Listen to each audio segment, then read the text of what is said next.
Hello friends, evening ஸ்நாக்ஸுக்கு ஒரு ஹெல்த்தியான ரெசிபி பார்ப்போமா?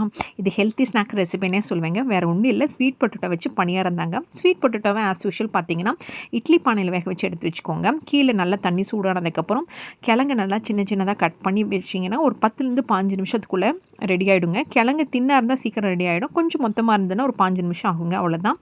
அதுக்கப்புறம் பார்த்தீங்கன்னா, நல்லா ஆறினதுக்கப்புறம் ஒரு சின்ன சின்ன பீஸாக கட் பண்ணி கரும்பு சர்க்கரை ஆட் பண்ணியிருக்கேங்க. இந்த கரும்பு சர்க்கரை பார்த்தீங்கன்னா 5 டேபிள் ஸ்பூன் ஆட் பண்ணியிருக்கேன். அப்புறம் கொஞ்சமாக தண்ணி, இந்த அளவுக்கு 1/4 டம்ளர் அளவுக்கு தண்ணி ஆட் பண்ணி மிக்சியில் நல்லா கொல கொலன்னு வர அளவுக்கு நல்லா அடித்து எடுத்துக்கோங்க. இந்த மாதிரி வருங்க கொல கொலன்னு.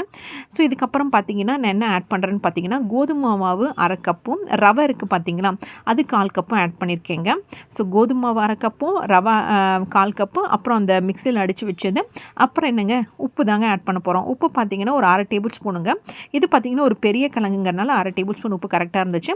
இதுக்கு தண்ணி எவ்வளோ தண்ணி ஊற்றணுன்னு பார்த்தீங்கன்னா, இந்த அளவுக்கு ஒரு கிட்டத்தட்ட மீடியம் சைஸ் கிளாஸ் இருக்குது பார்த்தீங்கன்னா, இந்த கிளாஸில் ஒரு 2 டம்ளர் அளவு தண்ணி கரெக்டாக இருந்தது. ஸோ இப்போ இதெல்லாமே ரெடி ஆகிடுச்சு. அப்புறம் என்னங்க, பணியாரக்கல்ல வச்சு கொஞ்சமாக நெய்யோ அல்லது எண்ணெயோ ஊற்றிக்கோங்க.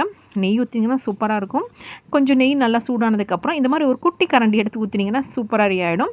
அப்புறம் ஒரு 2 நிமிஷம் பக்கத்துலேயே நின்று பார்த்துட்டு திருப்பி விடுங்க.